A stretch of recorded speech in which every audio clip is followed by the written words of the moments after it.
Selamat datang di channel Senjani Story. Jangan lupa like, komen, dan subscribe biar tetap semangat dalam bercerita.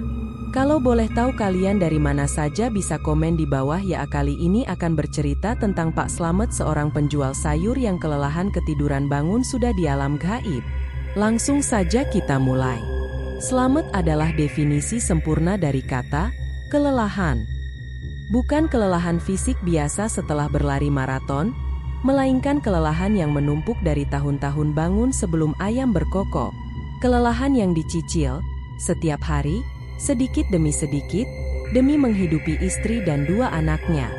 Setiap dini hari, sebelum embun mengering sempurna, Slamet sudah berada di lapak sayurnya di pasar induk. Tangannya yang kurus namun berotot lihai memilihkan kangkung terbaik, menimbang bayam segar, dan menakar cabai rawit yang pedasnya menjanjikan. Sayur mayur adalah hidupnya, dan ia menjual kejujuran. Dia tidak pernah mengurangi timbangan sekeping pun. Hari itu, penjualan Slamet luar biasa laris. Keranjang rotan besarnya kini kosong melompong, hanya menyisakan aroma samar tanah basah dan daun mint. Keberhasilan itu membawa sepasang perasaan kontras.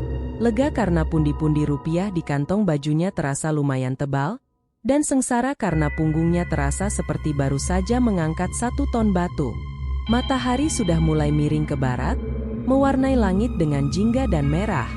Waktu sudah menunjukkan pukul 5 sore, dan Slamet harus segera pulang sebelum adzan maghrib berkumandang. Ia mendorong gerobak kayu kecilnya, yang kini ringan tanpa beban sayuran. Rute pulang Slamet selalu melewati satu titik yang sama, sebuah persimpangan sunyi di mana jalan aspal bertemu dengan ganggang kecil menuju pemukiman warga. Di persimpangan ini, tegak berdiri, tak tersentuh waktu, adalah pohon beringin tua. Pohon itu adalah sebuah anomali. Di tengah hiruk-pikuk kota yang mulai modern, pohon raksasa ini tetap kokoh, akar-akar gantungnya menjuntai seperti tirai-tirai tebal, dan batangnya seolah-olah menyerap seluruh cahaya di sekitarnya. Di siang hari, ia menawarkan keteduhan yang sangat dingin, kelegaan dari terik matahari. Namun, saat senja tiba, pohon itu tampak menakutkan, seperti siluet raksasa yang menunggu mangsa. Warga setempat menyebut pohon itu beringin jati diri. Konon, ia adalah gerbang, singgasana bagi para penunggu yang mendiami batas antara nyata dan gaib. Cerita-cerita mistis tentang orang yang hilang, atau yang kesurupan setelah buang air sembarangan di bawahnya, sudah menjadi legenda lisan turun-temurun. Setiap orang tahu, jangan pernah beristirahat di bawah beringin tua setelah jam 3 sore. Namun, bagi Slamet hari itu, peringatan-peringatan itu hanyalah bisikan angin. Kelelahannya adalah kekuatan yang lebih kuat daripada rasa takutnya. Kepalanya terasa pening, dan matanya mulai berair. Saat ia tiba di bawah kanopi beringin yang lebat, udara dingin menyambutnya. Rasa sejuk itu menusuk, tetapi pada saat yang sama, terasa membuai. Hanya sebentar, gumam Slamet pada dirinya sendiri, suaranya parau. 5 menit saja. Setelah ini, aku kuat berjalan sampai rumah. Tepat di bawah salah satu akar tunggang yang menyerupai kursi batu, Slamet menyandarkan punggungnya. Ia menarik napas panjang, bau tanah lembab dan lumut memasuki paru-parunya. Ia bahkan tidak sempat melepaskan caping, topi petani, dari kepalanya. Tiba-tiba, suara motor dari kejauhan berhenti di sampingnya. Itu adalah Budi, tukang kopi langganannya, yang pulang dengan sepedanya. "Matt, sudah sore begini malah tidur di sini?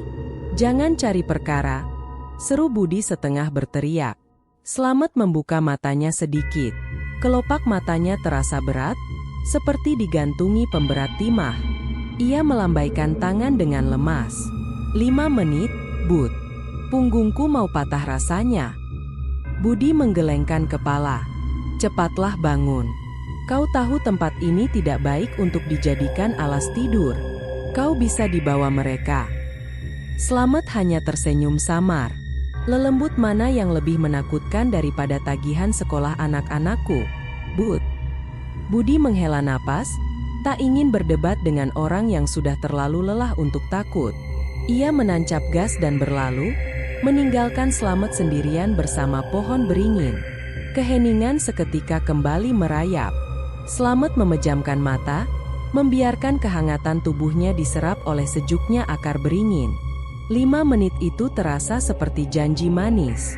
Jauh di belakang kesadarannya, ia mendengar suara-suara pasar dan kota perlahan-lahan meredup, bukan karena jarak, tetapi seolah-olah seseorang telah memutar tombol volume hingga 0. Ia tenggelam.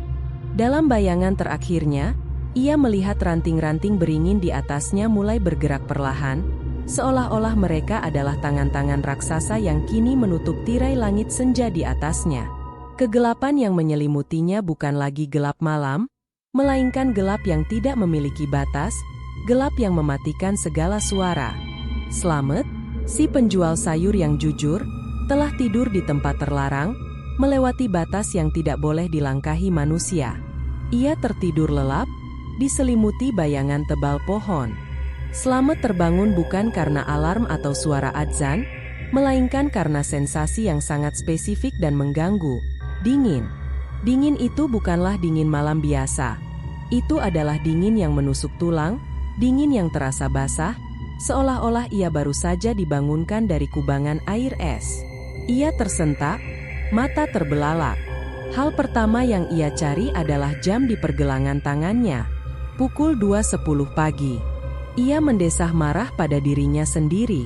Tidurnya kebablasan hampir 8 jam. Ia harus segera pulang. Ia pasti sudah membuat keluarganya khawatir. Budi benar, gumam Slamet. Aku tidak seharusnya tidur di sini. Ia mencoba berdiri, tetapi kakinya kaku. Setelah meregangkan badan sebentar, ia mendongak, bersiap untuk melihat siluet kota yang familiar dalam cahaya bulan yang suram. Namun, matanya tak menemukan apa-apa selain kekosongan. Di mana lampu-lampu jalan? Di mana kerlip lampu dari rumah-rumah warga yang masih terjaga? Di mana pantulan cahaya neon dari minimarket di seberang persimpangan? Semuanya lenyap. Pohon beringin tua masih di belakangnya, tetapi kini tampak jauh lebih besar, lebih tua, dan lebih mengerikan. Akar-akarnya menjuntai hingga ke tanah, membentuk tirai-tirai yang gelap. Sinar bulan di atasnya tampak redup dan sakit-sakitan, tidak memberikan penerangan, hanya menambah kesan suram. Hal yang paling menakutkan bukanlah kegelapan visual, melainkan kegelapan auditori. Keheningan total. Slamet menyandarkan telinganya, berharap mendengar deru mobil yang lewat, gonggongan anjing, atau bahkan rintihan cicak. Yang ia dengar hanyalah detak jantungnya sendiri yang mulai berdebar kencang, dan suara napasnya yang tercekat. Ia mencoba memanggil nama Budi, tetapi suaranya terasa tebal, seperti kapas yang menahan udara, dan hanya menghasilkan desisan tertahan. "Halo? Ada orang?" bisiknya. Suara itu seolah tersedot ke dalam kabut tebal yang kini melayang rendah di permukaan jalan. Panik mulai merangkak. Slamet segera mencari gerobak sayurnya dan keranjang rotan miliknya. Gerobak itu ada, tepat di sampingnya, tetapi kondisinya berbeda. Kayu gerobak itu tampak membusuk, berlumut, seolah sudah ditinggalkan selama puluhan tahun. Ia meraih keranjang rotannya, tempat ia menyimpan uang hasil penjualan. Keranjang itu kosong. Uang hasil jerih payahnya, yang tadi siang terasa tebal, hilang sama sekali. Napas Slamet tersengal. Ia merogoh saku celananya, berharap uangnya masih tersimpan di sana. Syukurlah, ada beberapa lembar yang tersisa. Namun, di tengah-tengah dasar keranjang yang kosong itu, tergeletaklah petunjuk pertama. Sebuah kon perak tua. Kon itu dingin, permukaannya berkilau samar. Namun, di tengahnya terukir bukan wajah pahlawan nasional atau lambang negara, melainkan 3 garis melengkung aneh yang tampak asing, kuno, dan asing bagi mata Slamet. Kon itu seolah bukan milik dunia ini. Keringat dingin mulai membasahi punggungnya. Ia meremas kon itu erat-erat. "Aku harus kembali ke jalan utama," tekad Slamet. Ia harus mencari pos keamanan terdekat, atau rumah warga yang lampunya menyala. Ia mulai berjalan menuju arah yang ia yakini sebagai jalan raya. Ia berjalan cepat, kakinya gemetar. Dalam beberapa menit, ia seharusnya tiba di deretan ruko yang familiar, tempat ia sering membeli teh panas sebelum pulang. Namun, ia tidak menemukan ruko-ruko itu. Jalanan yang ia lalui kini benar-benar kosong. Bangunan di kanan dan kirinya memang memiliki bentuk yang familiar, seperti toko, warung, atau rumah, tetapi semuanya usang, kusam, dan warnanya pucat pasi. Jendela-jendela mereka pecah atau tertutup oleh debu tebal. Yang paling mengerikan, setiap bangunan terlihat persis sama. Slamet mulai berlari. Ia berlari secepat yang ia bisa, mencoba mengenali satu plang nama atau satu warna cat yang khas, tetapi setiap langkahnya hanya membawanya ke koridor yang sama. Koridor bangunan identik, diselimuti keheningan mematikan, terentang tak terbatas ke dalam kabut yang semakin tebal. Ia berhenti berlari, terengah-engah. Ia menoleh ke belakang, mencari pohon beringin tua. Pohon itu ada, tetapi kini tampak mustahil jauhnya, menyembul seperti tiang hitam di antara kabut. Namun, saat ia memutar badannya dan melihat ke depan lagi, ia merasa beringin itu juga tampak berada di sana, di ujung jalan yang sama. Jalan ini adalah sebuah labirin yang terdistorsi. Realitasnya telah dibengkokkan. Slamet menjatuhkan diri, lututnya menyentuh aspal dingin. Ia memandangi koin perak tua di genggamannya. Koin itu terasa sangat nyata, tetapi dunia di sekitarnya terasa sangat palsu. Ia memejamkan mata, berharap semua ini hanyalah mimpi buruk yang disebabkan oleh kelelahan ekstrim. Saat ia membuka mata lagi, dinginnya kabut semakin pekat, dan keheningan semakin menekan. Slamet tahu, ketakutan itu menghantamnya dengan kepastian yang dingin dan brutal. Ia tidak bangun di tengah malam. Ia bangun di tempat lain. "Ini bukan tempatku," bisiknya. Kali ini suaranya mengandung nada keputusasaan yang dalam. "Aku di mana?" Di kejauhan, dari balik tirai kabut tebal di depan, Slamet melihat sekelebat bayangan bergerak. Ia bukanlah bayangan mobil atau manusia, melainkan sesuatu yang tinggi, kurus, dan bergerak tanpa suara, seolah-olah ia meluncur di atas permukaan jalan. Slamet menelan ludah. Ia sudah melangkah masuk, dari senja di bawah beringin tua, menuju keheningan yang aneh di alam gaib. Bayangan itu, itulah yang menarik perhatian Slamet. Ia bergerak seperti air yang mengalir di atas aspal, tidak memiliki langkah kaki, tidak menimbulkan suara. Bayangan itu tinggi, kurus, dan ia hanya muncul sebentar, sebelum ditelan kembali oleh kabut yang menjuntai rendah. Insting pertama Slamet adalah lari, kembali ke pohon beringin, tempat ia pertama kali terbangun. Namun, ia ingat kengerian labirin di sekelilingnya. Jika ia berbalik, pohon beringin itu mungkin akan menghilang dari pandangannya, menjebaknya di jalanan sunyi ini selamanya. Ia membalik koin perak tua di tangannya. Koin itu dingin, tetapi memberikan sedikit fokus. Ia memutuskan untuk berjalan maju, ke arah manapun yang terasa paling tidak mengancam. Ia melanjutkan perjalanannya menyusuri koridor bangunan-bangunan identik. Kota ini adalah cerminan yang sakit dari kota aslinya. Tidak ada debu tebal di udara, tetapi semuanya terasa seperti dilapisi selapis keputusasaan. Warna-warna telah mati. Hanya ada gradasi abu-abu, biru pucat, dan coklat lumpur. Slamet mencoba menggunakan akal sehatnya. Ia ingat bahwa di dunia nyata, jalan ini memiliki tikungan tajam setelah toko kelontong Bu Ida. "Bu Ida," gumam Slamet, mencoba memanggil nama yang familiar. "Di mana tokomu?" Saat ia memikirkan Bu Ida, tiba-tiba salah satu pintu ruko di depannya berderi terbuka sedikit. Pintu itu membusuk, berkarat, tetapi gerakannya nyata. Slamet membeku, jantungnya berdebar kencang, seolah ia baru saja melanggar aturan tak tertulis yang dijaga ketat di alam ini. Hukum pertama alam gaib. Di sini, niat, ingatan, dan emosi memiliki kekuatan fisik. Slamet segera menarik napas dalam-dalam, mencoba menenangkan dirinya. Ia ingat bahwa ia pernah mendengar cerita mistis di pasar, bahwa di alam lain, rasa takut yang berlebihan bisa memanggil apa yang paling kau takuti. Ia harus tenang. Saat ketakutannya sedikit mereda, pintu ruko itu menutup kembali dengan bunyi krek yang pelan. Slamet menghela napas lega, tetapi kini ia sadar. Ia harus mengontrol dirinya. Ia berjalan melewati ruko yang terbuka tadi, dan di sudut pandangannya, ia melihat gerakan lain. Bukan bayangan tinggi kurus, melainkan sosok yang jauh lebih kecil. Di tengah jalanan yang dingin dan kosong, duduk seorang anak kecil. Anak itu mengenakan pakaian putih yang kotor, usianya sekitar 5 atau 6 tahun, dengan rambut hitam lurus yang menutupi sebagian wajah pucatnya. Anak itu sedang bermain.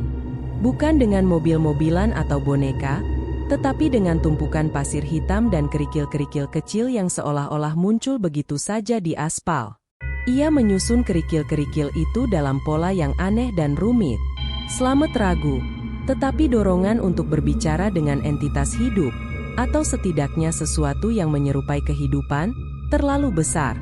"Adik," panggil Slamet lembut. "Kenapa sendirian di sini?" Anak itu tidak menoleh. Jari-jarinya yang kecil terus menyusun kerikil. "Kau tersesat juga?" tanya Slamet, mendekat perlahan. Baru setelah Slamet berdiri tepat di sampingnya, anak itu mengangkat wajahnya. Matanya besar, gelap, dan tanpa ekspresi, seperti dua lubang kosong. Wajahnya begitu pucat hingga urat-urat biru samar terlihat di pelipisnya. "Tidak ada yang tersesat di sini, Paman," kata anak itu, suaranya pelan dan jernih, seperti tetesan air yang jatuh di gua yang sunyi. "Semua orang ada di tempat yang seharusnya. Paman yang baru saja tiba." Slamet merasakan bulu kuduknya berdiri, tetapi ia memaksakan senyum. "Aku hanya ketiduran di bawah pohon. Aku harus segera pulang. Istriku pasti mencariku. Kau tahu jalan keluarnya?" Anak itu menunjuk ke kerikil yang sedang disusunnya. "Paman melihat ini." "Ya, itu kerikil. Kau sedang membuat apa?" "Ini namanya jeda," kata anak itu, memindahkan satu kerikil ke sisi lain. Jeda adalah ruang di antara satu detak jantung dan detak jantung berikutnya. Pohon tua itu, ia menjaga jedanya sendiri. Paman mengambil waktu istirahat yang seharusnya bukan milik Paman. Slamet mengerutkan dahi. "Aku tidak mengerti. Aku hanya lelah. Aku cuma penjual sayur. Aku butuh istirahat." Anak itu tertawa kecil, tawa yang tidak memiliki kegembiraan. "Justru itu. Kelelahan Paman yang berlebihan itu adalah magnet. Rasa lelahmu sangat kuat, Paman ingin istirahat mutlak. Pohon itu menawarkan istirahat mutlak. Tapi istirahat mutlak itu mahal." Ia menunjuk ke koin perak di tangan Slamet. "Itu uang sewa Paman. Seharusnya Paman membayarnya dengan waktu tidur. Tapi Paman tertidur di jeda. Jadi, mereka mengambil yang paling berharga. Mereka mengambil waktu yang Paman miliki di dunia sana." Slamet mengepalkan tangannya di sekitar koin. "Mengambil waktuku? Apa maksudnya?" "Cepatlah pergi dari sini, Paman," desak anak itu, nadanya berubah serius. "Paman belum menjadi abu. Tapi sebentar lagi, pengawas akan datang. Dia senang dengan orang-orang yang terlalu lelah dan terlalu banyak kenangan." Anak itu tiba-tiba berdiri. Gerakannya sangat cepat, seperti bayangan yang ditarik ke atas. Paman harus mencari memori yang paling nyata. Memori yang membuat Paman ingin bangun. Itu satu-satunya jalan keluar. "Jangan sentuh memori yang palsu," bisik anak itu. Wajah pucatnya semakin mendekat, matanya menatap langsung ke mata Slamet. "Lari sekarang, sebelum dia datang." Seketika itu juga, anak itu menghilang. Bukan berjalan menjauh, tetapi lenyap, seolah-olah ia adalah bayangan yang ditarik oleh udara dingin. Hanya tumpukan kerikil hitam yang ditinggalkan di aspal. Slamet terdiam, Jantungnya kini memukul dada dengan sangat keras, jauh lebih keras daripada ketukan pintu rumah Bu Ida. Ia bukan hanya tersesat, ia sedang diburu. Ia harus mencari memori yang nyata. Dan yang paling nyata baginya adalah rumahnya. Ia mengambil napas panjang, menahan rasa takut, dan berlari menuju lorong abu-abu. Ia harus menemukan rumahnya. Lari selamat kini bukan lagi lari panik, melainkan lari yang didorong oleh kebutuhan mendesak untuk bertahan hidup. Kata-kata anak pucat, pengawas akan datang, terngiang di telinganya. Ia tahu ia tidak punya waktu lagi untuk berdiam diri. Ia terus berlari menyusuri deretan ruko yang seragam itu, sampai ia tiba di sebuah jalan bercabang. Di dunia nyata, percabangan ini akan membawanya ke komplek perumahannya. Di alam gaib ini, percabangan itu tampak sama-sama mengundang, sama-sama kosong, dan sama-sama diselimuti kabut yang terasa berat. Slamet memejamkan mata, memaksakan dirinya untuk mengingat detail yang paling pribadi. Warna cat pintu rumahnya, bau masakan istrinya, suara tawa anak sulungnya saat bermain kelereng. Ia membuka mata dan memilih jalur di sebelah kiri. Ia tidak tahu mengapa, tetapi jalur itu terasa lebih dingin, dan bagi Slamet, dingin kini berarti kebenaran. Tiba-tiba, lorong kosong itu berakhir. Di depannya, tegak berdiri, adalah sebuah rumah. Bukan rumah yang kusam dan pucat seperti ruko-ruko lainnya, tetapi sebuah rumah yang memiliki warna cat hijau mint yang sudah sedikit pudar. Warna persis rumahnya di dunia nyata. Ada pot bunga gantung di terasnya, meskipun isinya hanyalah tanah kering. Dan ada gantungan kunci bebek yang tergantung di balik jendela kaca yang buram. Ini adalah rumahnya. Versi hantu dari rumahnya, tetapi detailnya terlalu akurat untuk diabaikan. Slamet mendekat dengan hati-hati. Udara di sekitar rumah terasa sedikit lebih hangat, sedikit lebih akrab, seolah-olah tempat ini masih menyimpan sisa-sisa kehidupan. Ia mendorong pintu depan yang tidak terkunci. Di dalamnya, tidak ada perabotan, tidak ada barang, tidak ada sayuran. Rumah itu kosong, hanya ada lantai kayu yang dingin dan dinding-dinding yang memantulkan bayangan Slamet sendiri. Rumah ini hanyalah cangkang. Namun, saat ia melangkah masuk ke ruang tamu, ia mendengar sesuatu. Suara tangisan. Tangisan itu sangat pelan, sangat merdu, dan sangat familiar. Itu adalah tangisan istrinya. Slamet terkesiap, lalu bergegas menuju dapur, tempat istrinya sering menangis diam-diam saat ia kesulitan membayar tagihan. Di dapur, tidak ada istrinya, tetapi ada bayangan. Di sudut ruangan, disinari oleh cahaya rembulan yang menembus jendela dapur, terpantul sebuah adegan. Istrinya, mengenakan daster favoritnya, sedang duduk di lantai sambil memegang foto keluarga. Ia tidak bergerak, hanya duduk dan menangis tanpa suara, air mata kristal jatuh ke lantai, tetapi tidak pernah menyentuh permukaan. Di sebelahnya, kedua anaknya berdiri kaku. Mata mereka terbuka lebar, memandangi Slamet, tetapi mereka juga tidak bersuara. Mereka tampak sedih, letih, dan hampa. "Nak, Bu, kalian di sini?" teriak Slamet, suaranya kembali parau. Ia mencoba menyentuh bayangan istrinya, tetapi tangannya menembus udara dingin. Bayangan itu bergetar, dan tangisan tanpa suara itu semakin keras, memukul Slamet dengan rasa sakit emosional yang jauh lebih nyata daripada dinginnya alam gaib. Ini adalah ujian memori palsu. Slamet tersadar. Anak pucat tadi sudah memperingatkannya. Jangan sentuh memori yang palsu. Mereka, para penunggu, sedang menggunakan kenangan terindahnya untuk menjebaknya dalam keputusasaan yang abadi. Saat ia memutar badannya untuk lari, ia merasakan energi jahat. Bukan lagi bayangan tinggi kurus, tetapi perasaan. Udara di belakangnya tiba-tiba menjadi sangat berat dan kental, seperti lumpur yang menarik jiwanya. Ia mendengar bisikan, bukan di telinga, tetapi di tulang belakangnya. "Istirahatlah, Slamet, kau sudah sangat lelah. Anak dan istrimu akan lebih bahagia tanpamu. Istirahatlah di sini." Itu adalah antagonis gaib, sang pengawas, yang kini telah mengunci Slamet. Kekuatan itu menariknya ke belakang, ke arah bayangan keluarganya yang menangis. Slamet berjuang melepaskan diri. Ia menggali saku celananya, meremas uang kertasnya, mengingatkan dirinya pada keharusan membayar tagihan sekolah anaknya. Kewajiban itu, bahkan lebih dari cinta, memberinya kekuatan untuk menolak rayuan istirahat abadi. Ia berhasil keluar dari rumah hantu itu. Di tengah kebingungannya, ia melihat seorang wanita tua duduk di bangku kayu lapuk di seberang jalan. Wanita itu mengenakan kebaya hitam kuno, wajahnya dipenuhi keriput yang seolah menyimpan peta ribuan tahun. "Anak muda," panggil wanita itu, suaranya serak dan berwibawa, memecah keheningan alam gaib. "Kenapa kau lari dari memori MU sendiri?" Slamet terengah-engah, menunjuk ke rumah di belakangnya. "Itu palsu, Bu. Mereka mencoba menjebakku." Wanita itu tersenyum tipis. "Mereka hanya menawarkan apa yang kau cari, istirahat. Kau lelah sampai ke tulang jiwamu.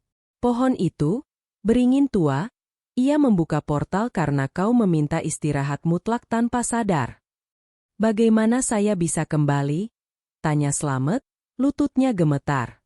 Wanita itu mencondongkan tubuhnya ke depan, matanya yang gelap menembus kabut.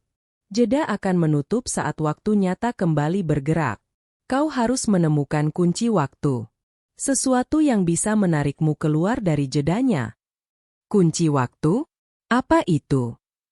"Jam," bisik wanita itu, memegang pergelangan tangannya sendiri yang kosong. "Jam yang pecah, yang berhenti bergerak pada saat yang tepat ketika kau masuk.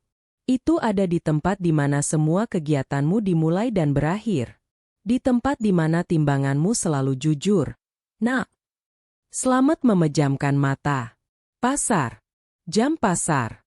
Ia ingat jam besar di atas pintu masuk pasar induk, yang selalu mati pada pukul 5 sore, saat pasar tutup. "Kau harus cepat, Slamet. Fajar di dunia nyata sedang bersiap. Saat kau mendengar adzan subuh dari dunia sana, jeda akan menutup. Jika kau tidak memegang kunci waktu saat itu, alam gaib akan mencernamu. Dan kau akan menjadi hantu penjual sayur yang selalu lelah. Selamanya." Wanita itu perlahan berdiri, tubuhnya memudar menjadi kabut tipis, meninggalkan Slamet sendirian dengan misi yang jelas. Pasar. Ia harus kembali ke pasar, versi hantunya, sebelum fajar menyingsing. Misi itu jelas, tetapi tujuannya terasa jauh. Pasar induk berada di sisi berlawanan kota, yang berarti Slamet harus menyeberangi labirin kota hantu ini sekali lagi. Slamet mulai berlari. Ia tidak melihat ke belakang, tetapi ia merasakan kehadiran pengawas gaib, The Supervisor, di belakangnya. Seperti udara yang bergetar dan membisikkan kata-kata manis tentang tidur dan ketenangan. Ia tahu ia tidak bisa langsung menuju pasar.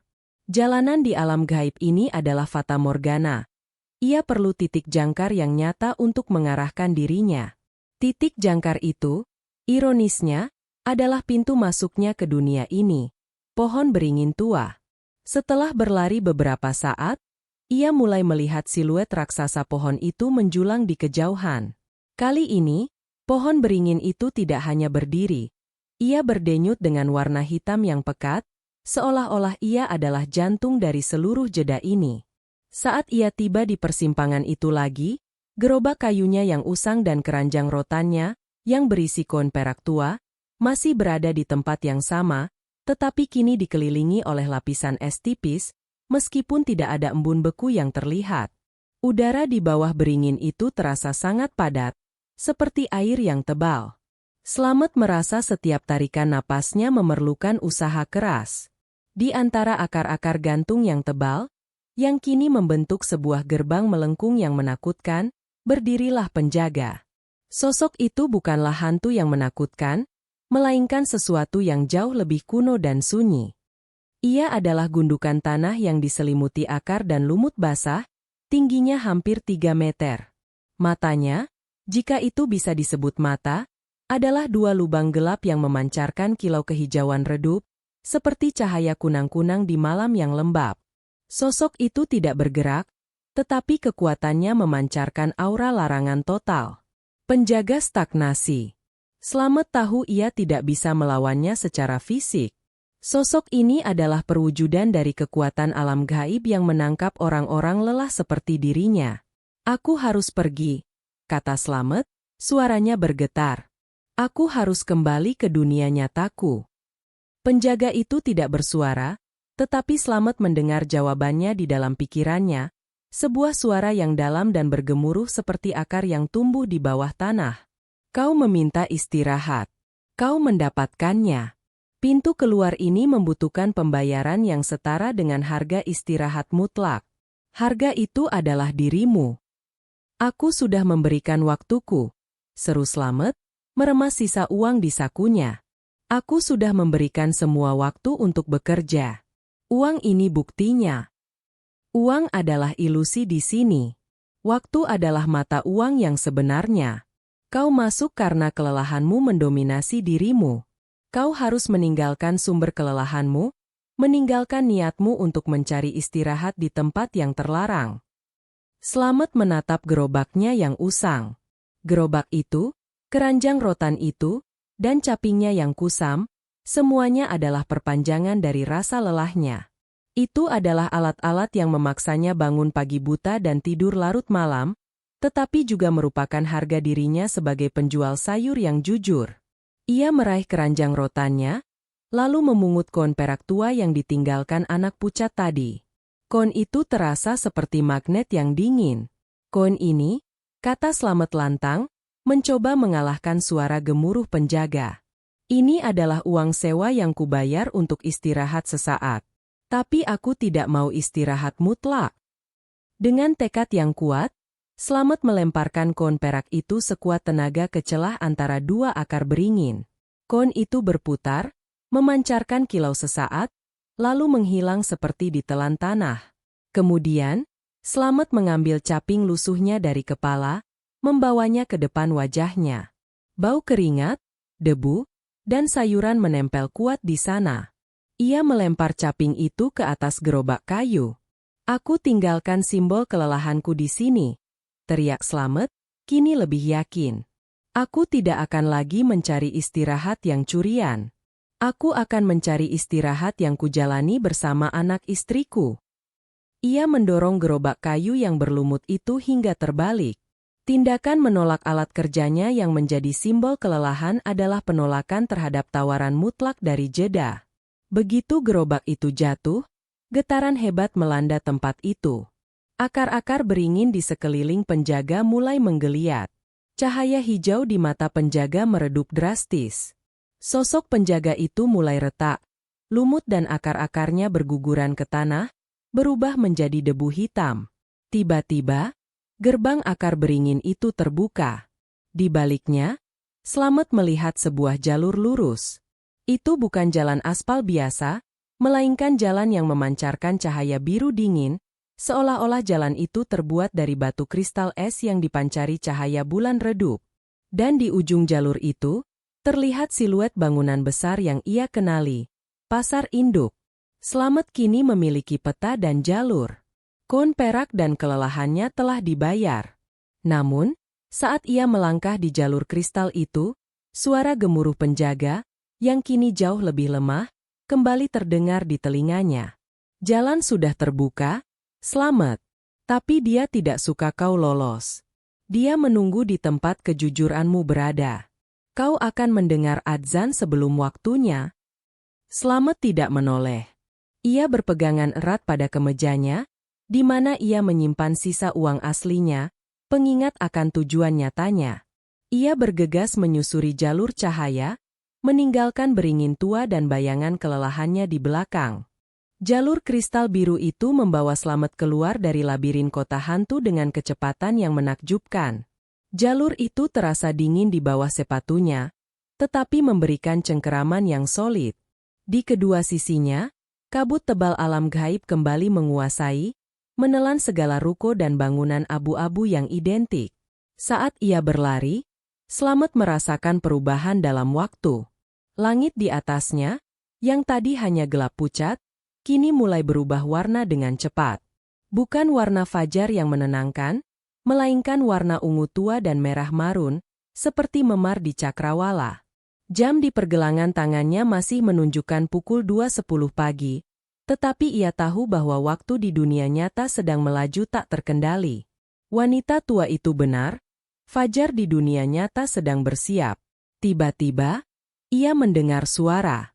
Bukan bisikan pengawas, melainkan sesuatu yang familiar dan sakral, namun terdistorsi dan menakutkan. Allahu Akbar. Allahu Akbar. Suara adzan subuh. Tapi ia terdengar jauh, terpotong-potong, dan bernada melengking, seolah-olah ditarik dari kedalaman sumur yang sangat dalam.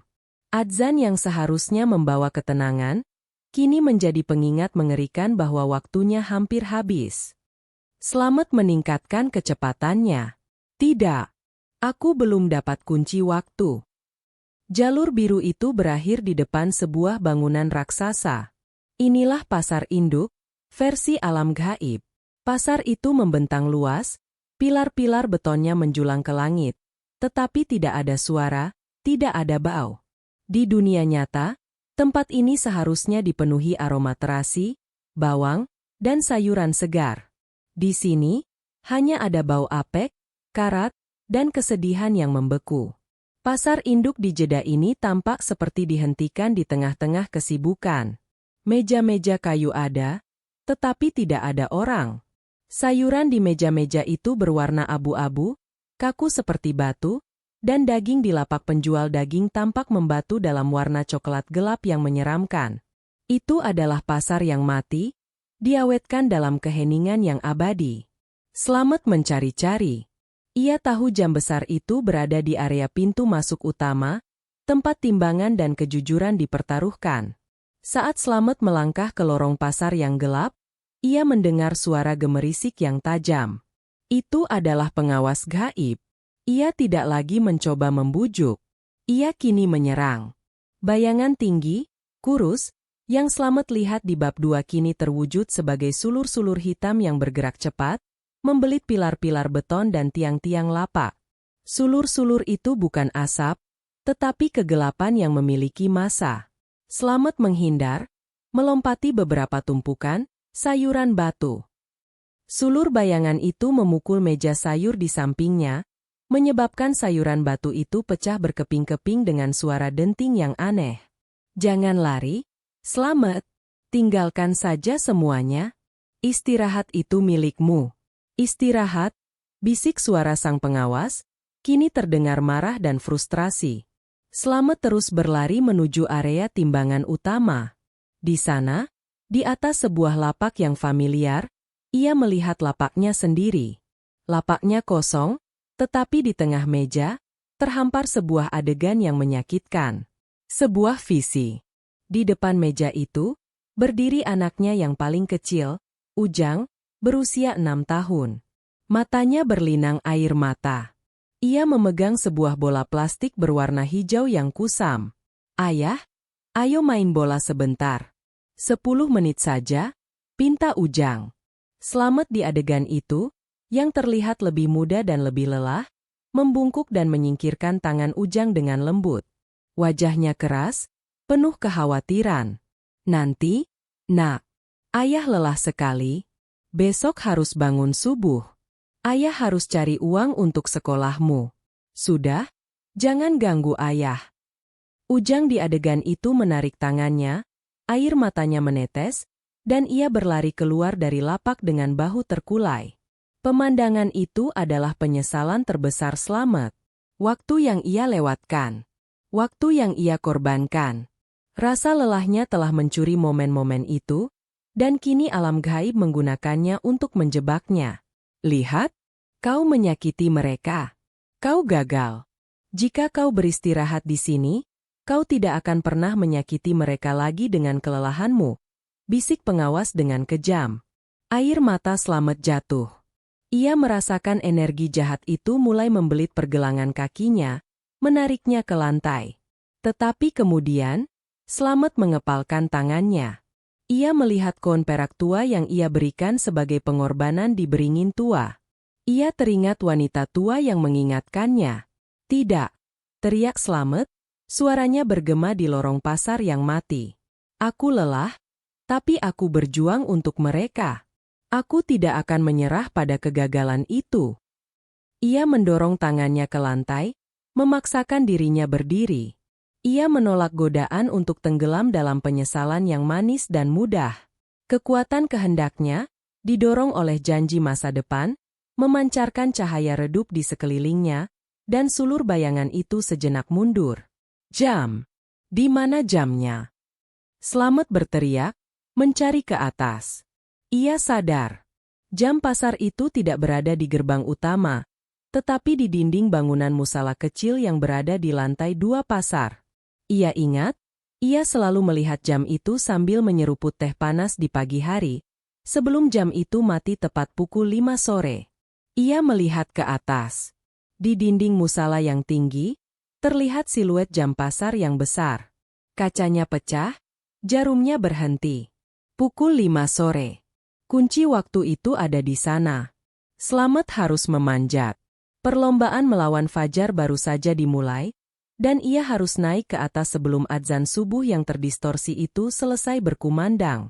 Musala kecil di lantai 2 pasar induk itu tampak seperti mercusuar dalam kegelapan yang sunyi. Jam besar yang pecah itu menjadi satu-satunya titik terang, target yang harus Slamet capai.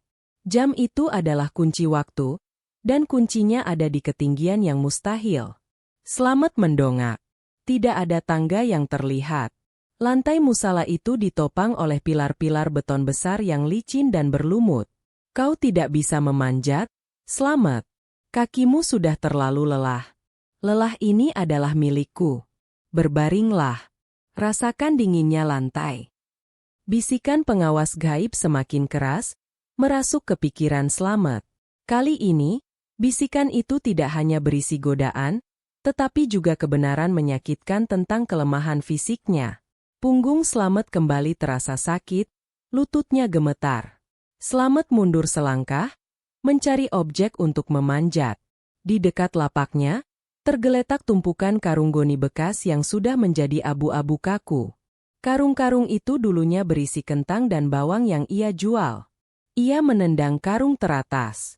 Karung itu terasa keras seperti kayu, namun ia masih bisa digeser. Aku sudah pernah memanggul ini ribuan kali. Slamet berteriak, kembali memicu kekuatan kehendaknya. Ia mulai menumpuk karung-karung kaku itu, menciptakan pijakan sementara yang reot. Setiap karung yang ia tumpuk adalah pengingat akan setiap hari melelahkan yang ia lalui, bukan dengan penyesalan, melainkan dengan kebanggaan.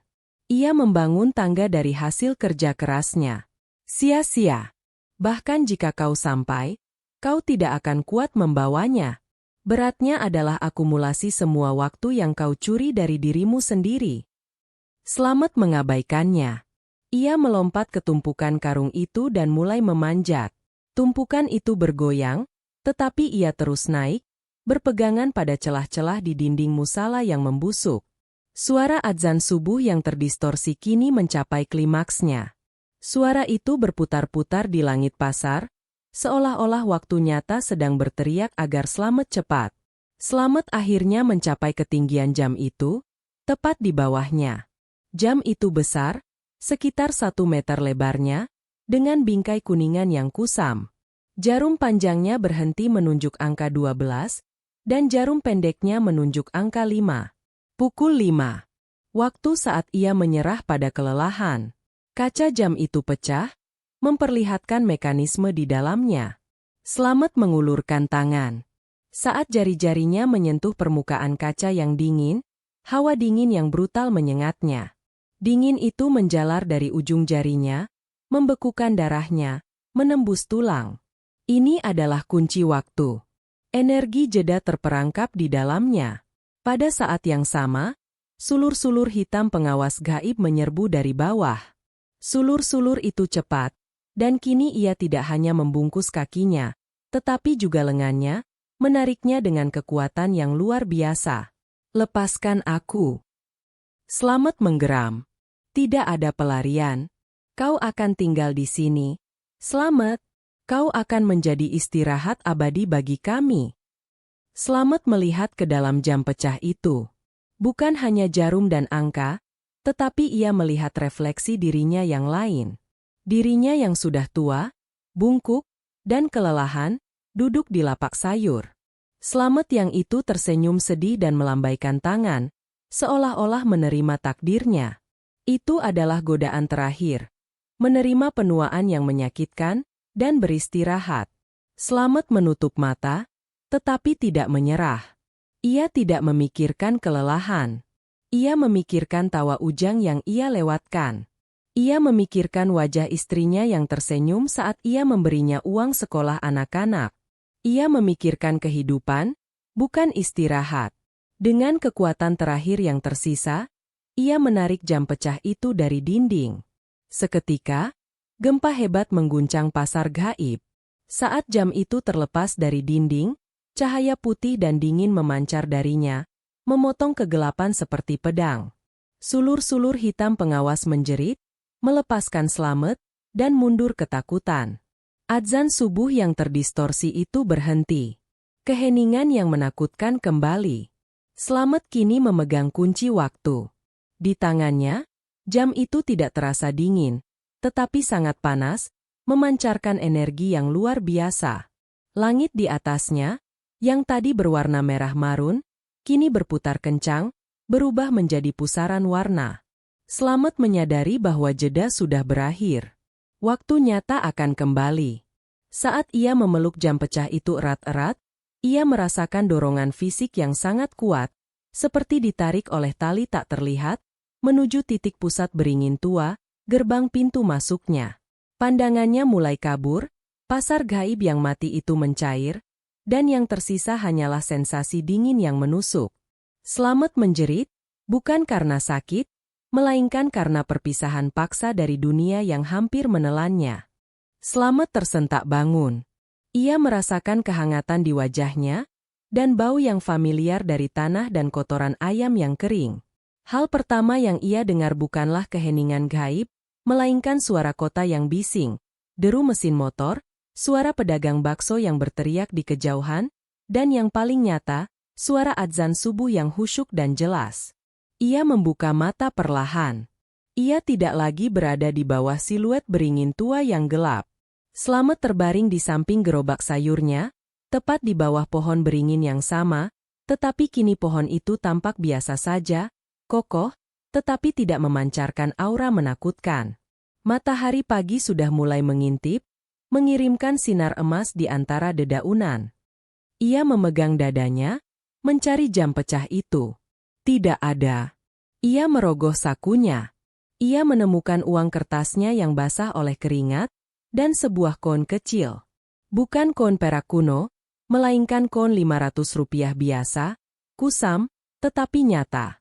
Semua itu hanya mimpi? Kelelahan yang parah? Slamet mencoba berdiri. Badannya terasa sangat ringan, seolah-olah beban ribuan kilogram kelelahan telah dicabut darinya. Ia merasa segar dan energik, meski hanya tidur beberapa jam. Perbedaan ini terlalu mencolok untuk menjadi mimpi biasa. Lalu, matanya menangkap sesuatu di samping pohon. Capingnya. Caping lusuhnya, yang tadi ia tinggalkan sebagai persembahan kepada penjaga stagnasi di alam gaib, kini tergeletak di sana. Namun, di bawah caping itu, ada sesuatu yang berkilau. Slamet membungkuk dan mengambilnya. Itu adalah pecahan kaca. Pecahan kaca tebal, melengkung, dan di bagian dalamnya, terukir siluet jarum jam yang berhenti tepat pada pukul 5 sore. Pecahan kunci waktu. Bukti nyata bahwa perjalanannya adalah benar. Tiba-tiba, suara motor berhenti di sampingnya. Itu Budi, si tukang kopi. Ia terlihat lega, tetapi juga khawatir. Matt, astaga, aku balik lagi. Kupikir kau hilang atau kenapa-napa. Seru Budi, memarkir sepedanya. Ini sudah hampir subuh. Kau tidur 8 jam di sini.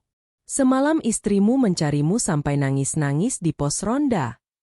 Slamet menatap Budi. Wajah Budi tampak nyata, hangat, dan hidup. Aku minta maaf, Bud. Aku tersesat. Tersesat bagaimana? Kau cuma tidur. Aku sudah bilang jangan tidur di bawah beringin ini kalau sudah mau maghrib. Omel Budi. Slamet hanya tersenyum tipis, memegang pecahan kaca di tangannya. Ia tahu ia tidak tersesat. Ia telah melakukan perjalanan melintasi Jeddah. Ia bangkit, menatap matahari yang mulai naik, dan merasakan kekuatan baru. Kekuatan yang bukan didorong oleh ketakutan akan tagihan, tetapi oleh kegembiraan akan waktu yang ia miliki. Slamet menatap gerobaknya. Gerobak yang kemarin ia lihat membusuk di alam gaib, kini tampak kokoh dan siap digunakan. Bud, kata Slamet, suaranya kini penuh semangat, tidak lagi parau. Aku tidak akan pulang dulu. Kenapa? Kau mau tidur lagi? Tidak. Aku mau membeli sesuatu yang penting. Jawab Slamet. Tunggu sebentar. Slamet berlari ke toko elektronik terdekat yang baru saja buka. Ia menghabiskan sebagian kecil dari uang hasil penjualan sayurnya. Tak lama kemudian, ia kembali, memegang sebuah kotak kardus kecil. Di dalam kotak itu, Slamet mengeluarkan sebuah jam dinding baru yang bagus, berdetak dengan keras. Ia lalu mengambil paku dan memanjat pagar terdekat. Dengan hati-hati, ia memasang jam dinding itu di dinding beton persis di depan lapaknya di pasar induk. Ia tidak lagi ingin jam pasarnya mati pukul 5 sore.